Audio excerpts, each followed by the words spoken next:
Hey, it's Thomas Mulready from CoolCleveland.com, and we're here today at Tri-C Center for Creative Arts, and we're talking today with Christopher O'Reilly. Thanks so much for meeting with us, Christopher. Good to be with you, Thomas. It's nice to have you here in Cleveland. You are actually from the Cleveland area. You live here now, I live correct? in Sagamore Hills, yeah. Yeah.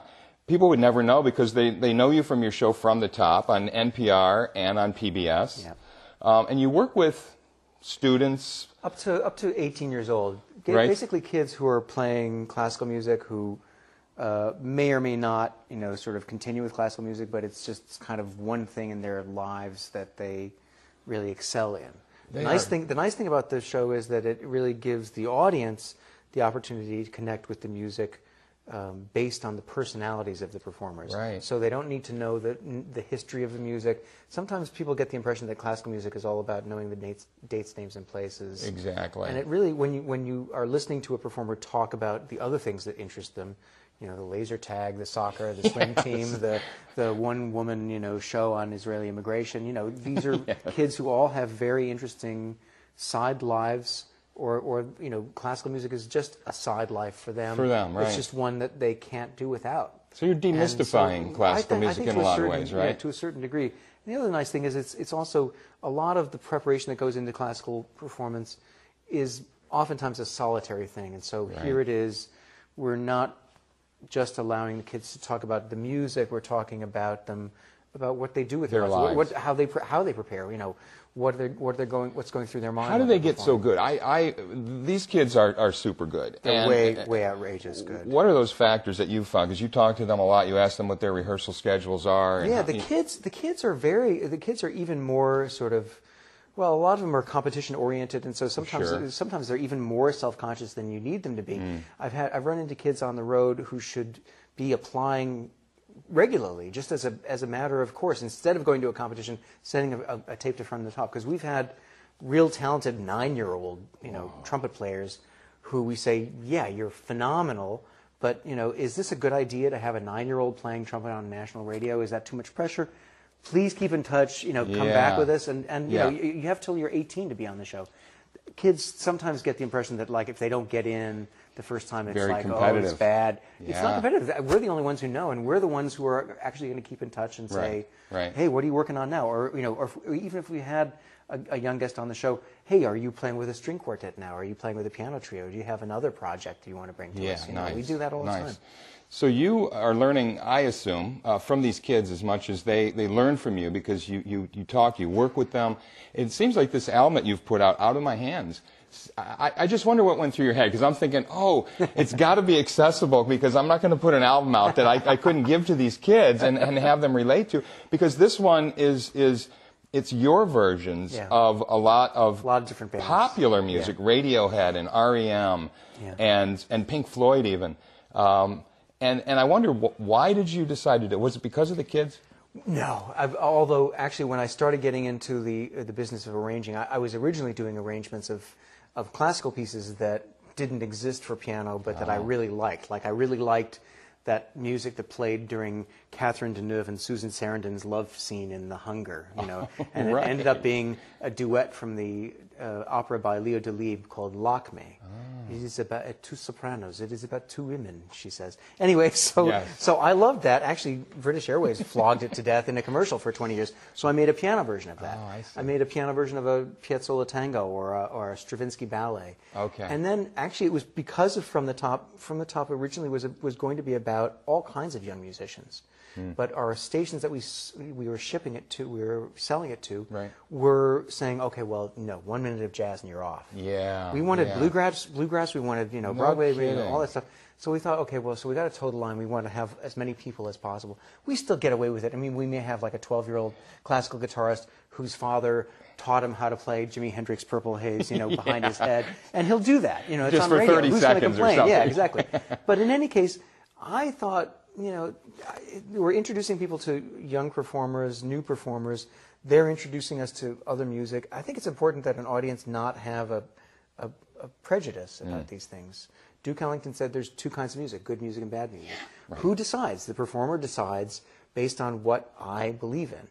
The audience should decide based on, okay, so I'm listening and this is what I dig, this is what I don't dig. But you got to get through to them first. And I think classical music, you tell me, it's tough sell because popular music is just inundating everyone. And I'll tell you though, popular music is tougher. Well, first of all, with From the Top, it was nice because I could do these halftime pieces, because some stations would play them or some stations would break away and take care of their business.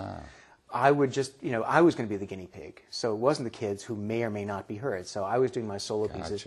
And so I thought, well, I'll start doing these, little pieces. And since they're unpre-announced, they're just going to think he's playing something. And just some it's probably classical. Intermission music or... And so afterwards, then, the announcer comes on and says, that's our host, Christopher O'Reilly, playing Karma Police by Radiohead. Yes. And we started getting email into the show saying, who is this Mr. Head and where can I find more of his beautiful music? Mr. Head. So Mr. Head.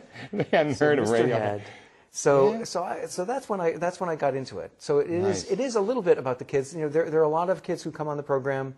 I'm driving a couple of kids to the music rehearsal, and the classical guitarist in the car is like a total Radiohead geek. And yes, he's playing something. I'm playing a bootleg for him, and then the girl in the back seat is a soprano, 14 years old, and starts going on about, and she's singing Handel or something angelic, and she starts going off about this Korean hip hop band. Nice. She collects all their magazines, their videos. Yeah. She doesn't speak Korean, but she's totally into them. Cool. It was like NSYNC meets Rage Against the Machine, because there's like the romantic one, there's the political one, there's the angry one. There's like all in one band. But it's like okay to talk to me about this. Well, and they're turning you onto it, and you're turning them onto your stuff, right? I love it. So it is a little bit about the kids. Mostly it is just me playing what I like is basically what it comes down to. And I wonder if what you like is dark music, because it seems to me there's a real darkness to it. I don't know if it's like, I'm thinking, it's all popular music or the good stuff, because you picked a lot of the good stuff.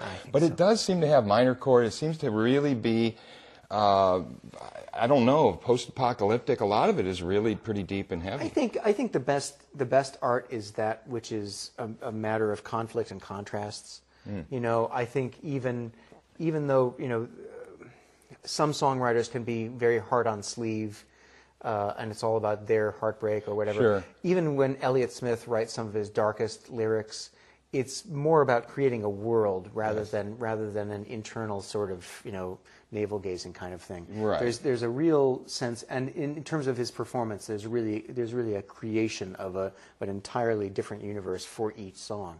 So that makes it a very compelling way of getting into the music. There's also I like the sort of the double edge, the dichotomy of things like really beautiful little glockenspiel, melody and harmony, underpinned by totally suicidal lyrics. Yes. So you've got Radiohead, No Surprises. So that's real pretty on the outside and really dark on the inside. And those, if you're playing with two hands and you're trying to make a different texture, it's always going to be a combination of, if not opposites, then at least things in conflict. Nirvana did that a lot. You play a heart-shaped box, and it was real quiet, then it would get real intense, and how to bring that off. And you're also doing concerts now that are pure classical music, I should mention. It's not just this. How does that play in your mind? Do you see yourself having the two minds, or is it all just music to you? It's all just music to me, but I find that audiences, some audiences are really ready to listen to the things. Pop audiences can be very tough. The idea of playing somebody else's music is really not something that the pop audience is used to. Right. In classical music, that's basically all we do. I'm playing pieces that have been written out for 200 years. It's all interpretation. It's all cover. It's interpretation. It's all cover songs. Exactly. It's all covers.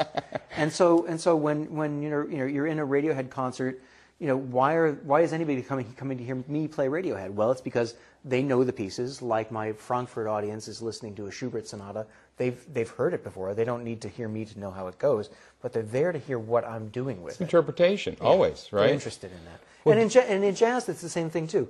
There are a lot of jazz players who've really cut their teeth and made their whole career about, again, playing other people's music. Thank you so much. Sure. I figured you'd either cut me off or that was just fine. do the whole thing. That was great. Hey, thank you so much, Christopher. This is Thomas Mulready from CoolCleveland.com. Have a great week in cool Cleveland.